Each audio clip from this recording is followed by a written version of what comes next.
for Sunday, October 20th through Saturday, October 26th, 2019. This is the Pro and the Con Show, and my name is Michael James Ott, as always, your host of the Pro and Con Show. Putting this 1 week show out there because I'm going to be doing some more renovation work for my mother. We're not quite finished with some of the stuff in the house that she's purchased, and also need to do a little bit of work on the old place to prepare it for sale. So be spending a handful of days down in Grand Ridge, Illinois, the little town I grew up in. And but the renovation is an appropriate topic. I've talked about it before. I'll talk about it again. But the structure of our country, the actual government structure as laid out in the Constitution, has proven to be pretty darn robust. Really has. And we've got proof of that. We've had various people, including the current president, who have held office within the structure, and those people were not very good, and in fact far from good in some cases. And yet the structure survived and continues to survive. So it's not the structure. If we really want to take our government and our governance and our society, our community, our country to the next level, we have to not fix the structure of the government, but fix how we fill the positions within that government. We need not revolution, not evolution, but renovation. The bones are good. But what we make those bones, how we make those bones look, would be so much better if we were to stop what we've been doing with this two-party system that we've fallen into over the course of decades, and replaced it with this new system, which I call the candidate pool system, similar to the jury system, similar to the jury duty, jury pool. This is the candidate pool system. And so again, how it works, just like in very exact parallel to jury duty. So some number of, and I'm proposing 10 per state, are randomly selected from the rolls in that state, the residents in that state.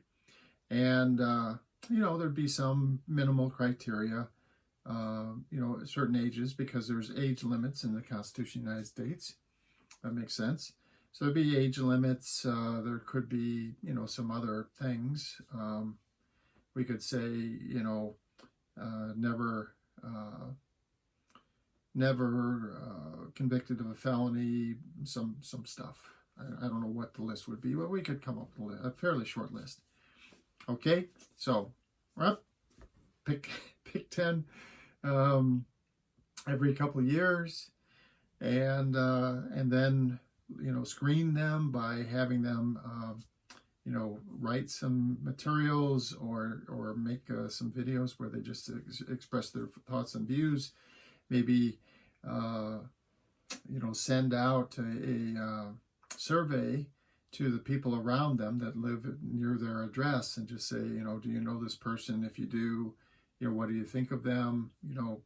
What are their strengths and weaknesses? Whatever, we could rapidly come up with something that would be, more than adequate for the purpose of the rest of us looking at this information and screening these people. By the way, looking at this information on a very structured, safe, secure system that we could make readily accessible to anyone, as far as a read kind of thing. And then, if you want to write to the system, then, that's going to be very much controlled to the candidates, and some number of people that we certify are,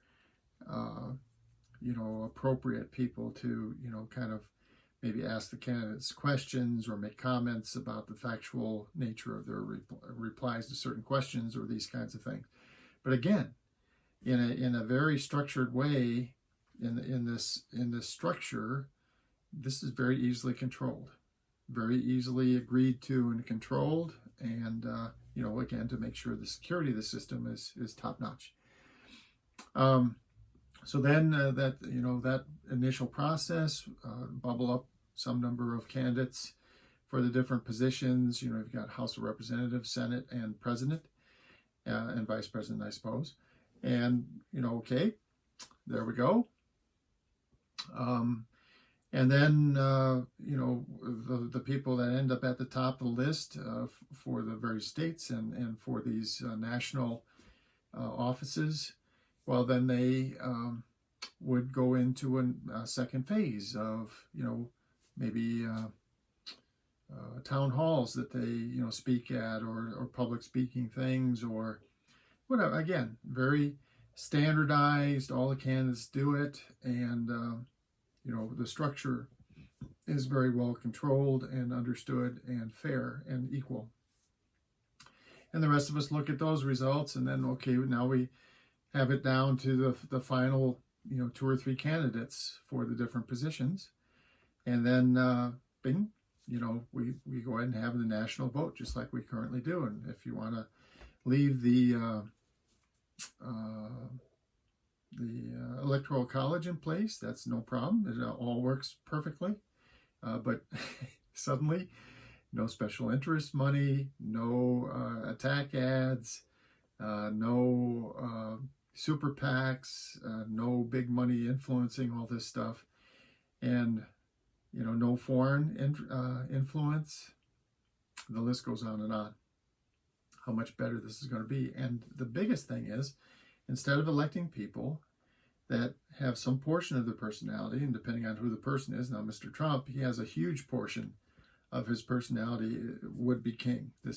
He wanted to be president of the United States because he would be king. There's other people that's much less. But in any case, there's some portion of their personalities that would be king. And for these candidates, that probably would be one of the things that we would screen out of there, and just have people that, okay, we're going to, for the 2 years or 4 years or 6 years of their terms, they're going to serve. That's it.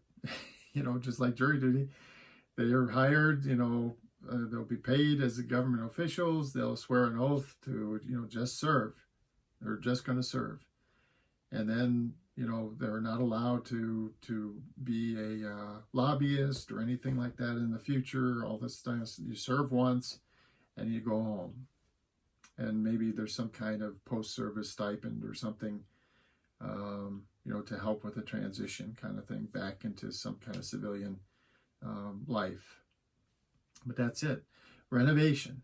Okay, the structure, the bones, and if you watch HGTV at all, you watch Flip or Flop or Fixer Upper or any of they have loads and loads and loads of shows where they're always remodeling stuff, right? And if you look at any of those shows, they thought, well, the structure of the house is actually in pretty good shape. It's just that we need to rework the way it looks and the layout. And in our case, we need to rework how we put people into the positions in government. All right, and so again, one last thing, the intent of the show, Pro and Con Show, of course, is that we're open to ideas. So I'm hoping that you're open. If you watch this video, I hope that you're open to at least thinking about this. Okay, what a different world we would be in if how we selected people to be in our government was different. Okay. And then secondly, to be open to the, idea that there's different ideas out there, not just your own, and to be open to looking at the facts and be focused on them. That's the who, the what, the where, and the when, and to set aside to the best of your ability these opinions. As you're watching, some show, you're watching Fox News, you're watching CNN or some other all news network. MSNBC or whatever, and then so that, well, this happened today and so on, said this stuff. Okay, that's the news. Somebody said this, they were here, it was this time of day. That's the news. That's the good news. And then as soon as they turn to a panel and say, what do you think this means to the future of whatever, the stock market, no, that's all opinion. Opinion, opinion, opinion. Your alarm should be going off. Focus on the actual facts and form your own opinions, all right? And the pro, remember, these issues are much more complex than fits on a bumper sticker. So it's way more than just 4 words on a bumper sticker. More complex, it takes some extra time, and acknowledge they're complex. So the pro and the con, the good and the bad, the for and against. Okay, so for the Pro and Con show, this is Michael James Ott for roughly the next week or so, helping my mother with some renovation in her house. And until the next show, bye for now.